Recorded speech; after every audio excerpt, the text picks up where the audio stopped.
Welcome back, everybody. In this video, we're going to go over section 2.3, which is about how you do subtraction involving negative and positive numbers. So let's get started. So there's one, first of all, kind of overall rule.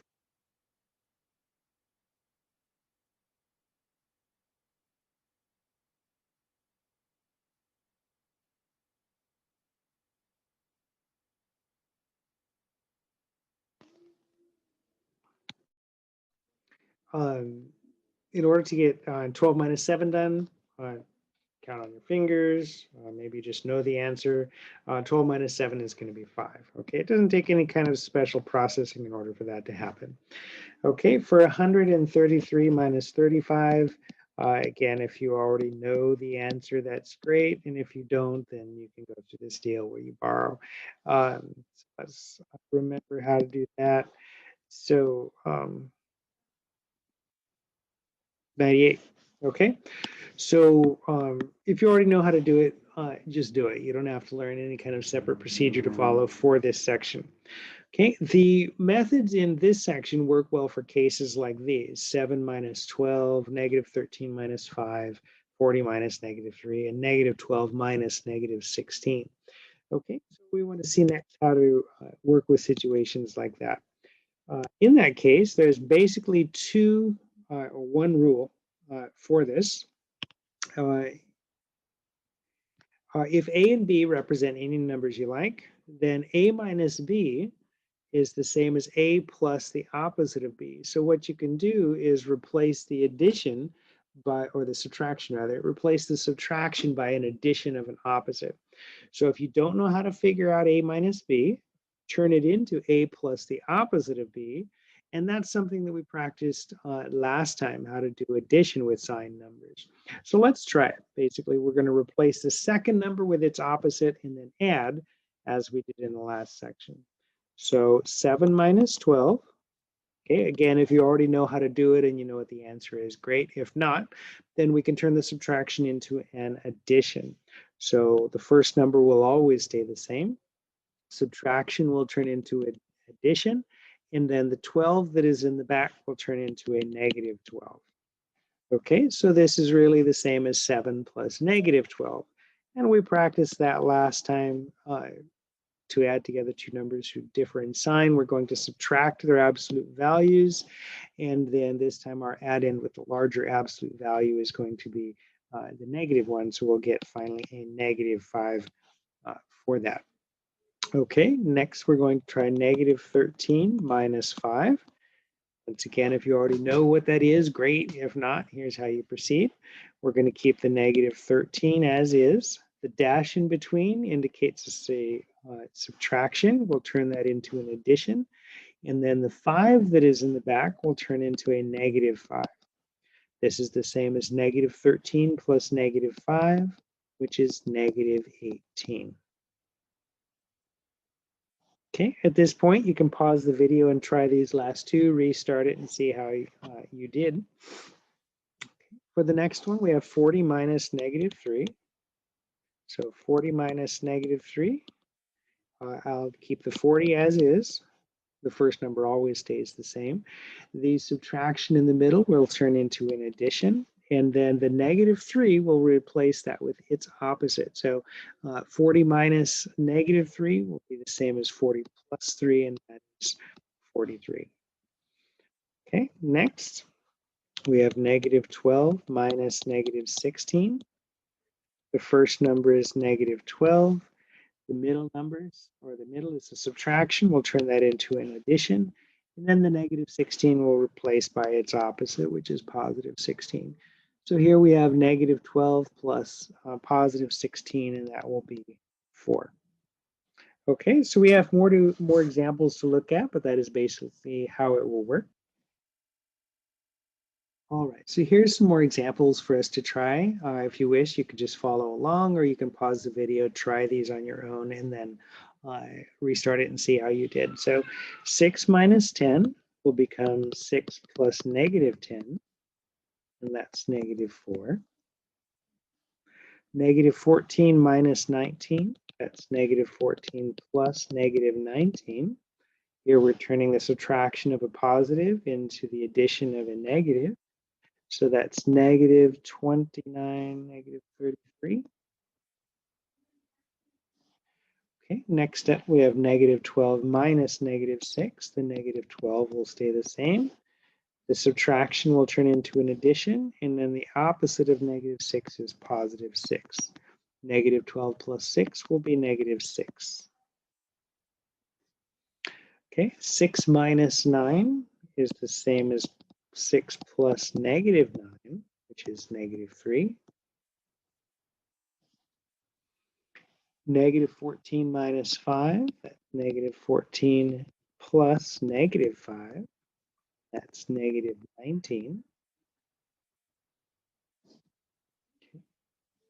Negative 3 minus negative 4, negative 3 plus the opposite of negative 4 is going to be positive 4.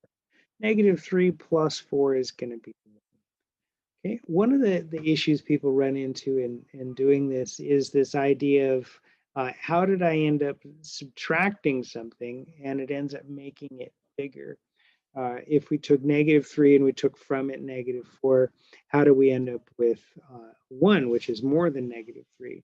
Here is another example. Let's say that we have 5 and we're going to subtract from it negative 2. 5 minus negative 2 would be the same as 5 plus, and then the opposite of negative 2 is going to be positive 2, and so get 7. Don't get too caught up in the idea that addition makes bigger and subtraction makes smaller, because when you're, as you can see, when you're working with negatives, you can't count on that.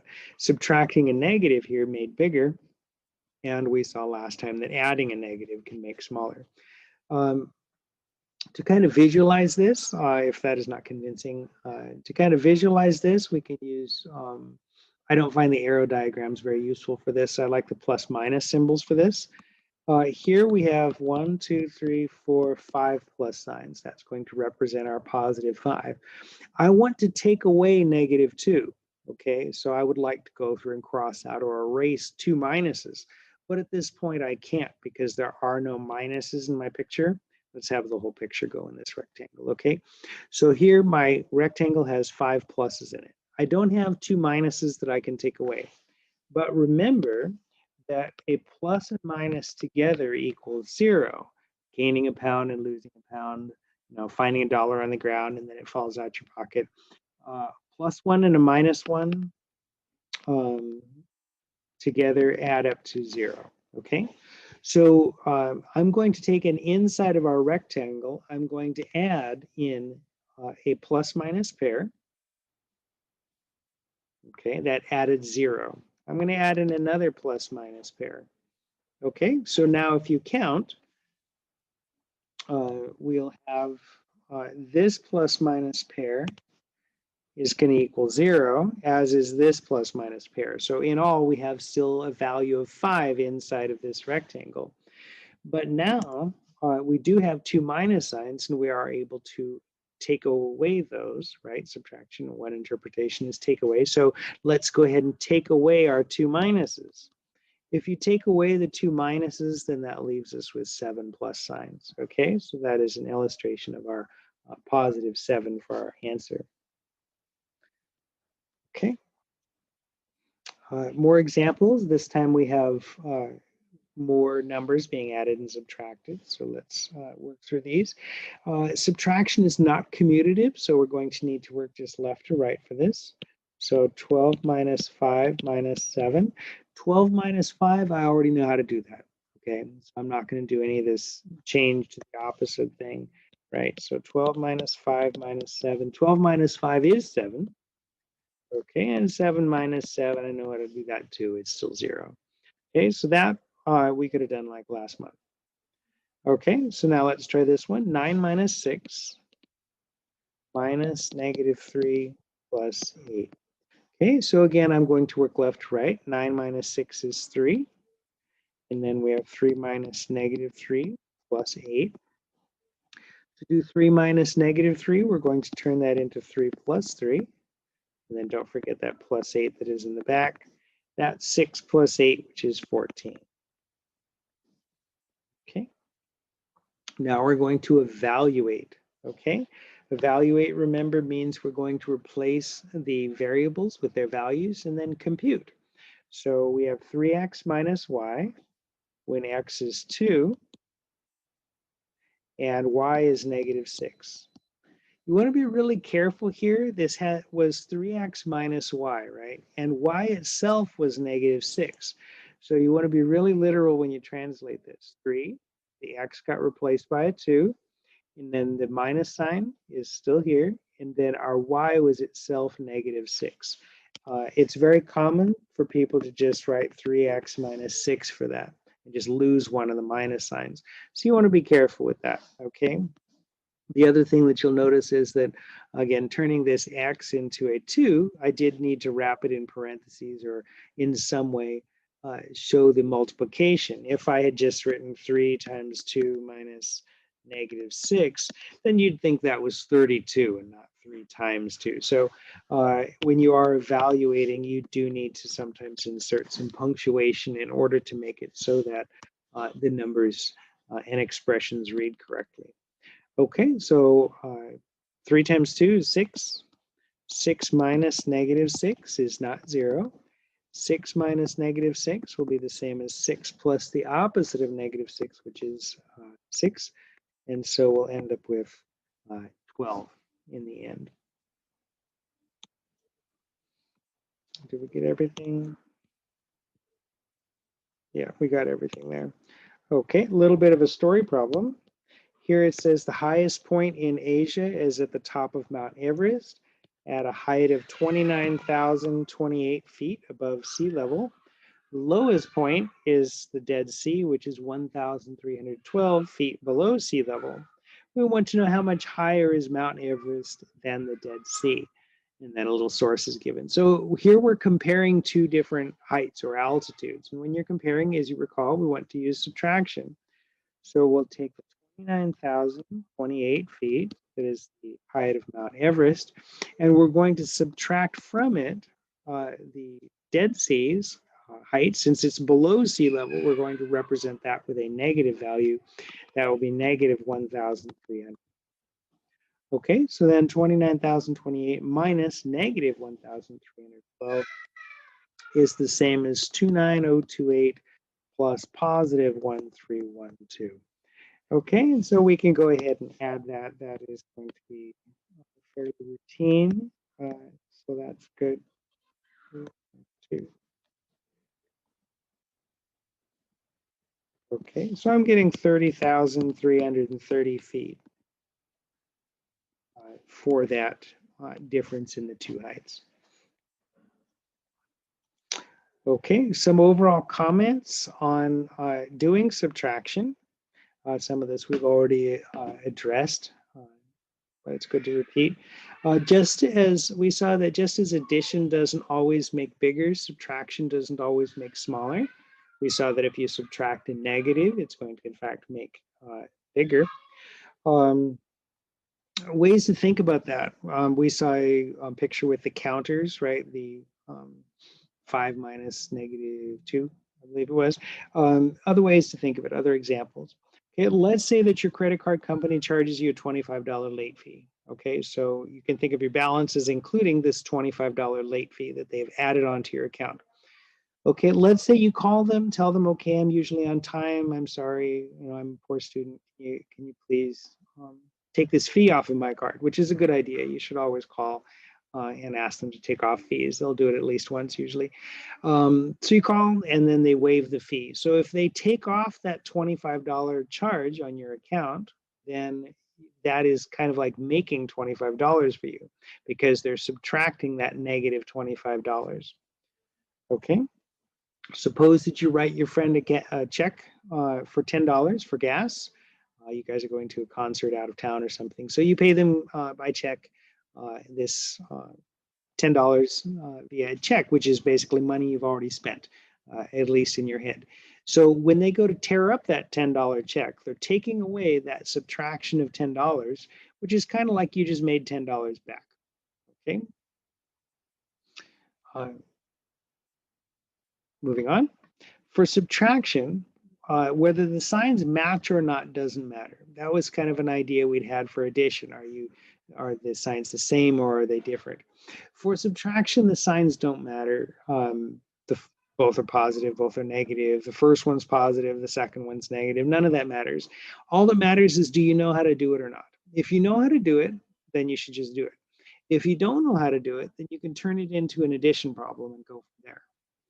Okay? Once you've changed the subtraction to an addition, don't think about subtraction anymore, and you definitely don't have to change it back when you are done. Okay, so just change it into a subtraction, from subtraction into addition, and then never go back.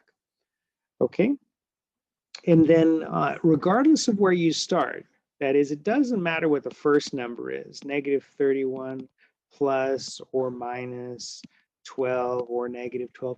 It doesn't matter what the number is in front. Okay, all that matters really is whether you're adding or subtracting, and then that second number. So you want to think about what is happening. You could think about being in a certain position on the number line, 53 or something. Okay, if you take and add a positive number,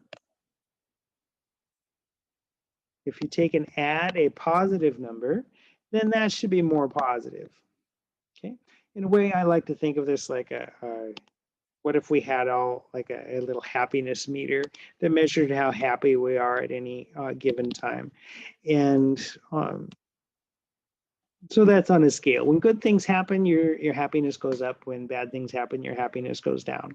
Okay, and so think about if something good happens in your life, the addition of something positive, right? Somebody gets hired to the place you work and you like them. Okay, so an addition of something positive is more positive, is going to make you more happy. Okay, an addition of something negative into your life, somebody gets hired into your job and you don't like them.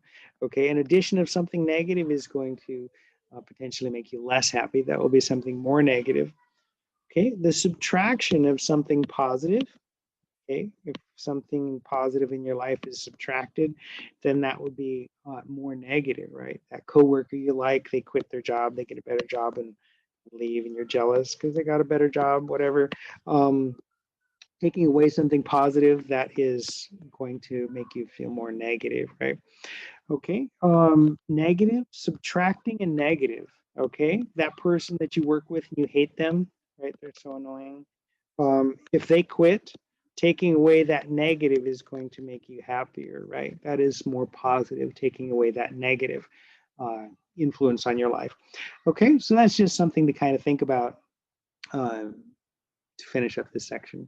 All right, that's the end of this video. Let me know if you have any questions on it or on anything else, and then have a great day.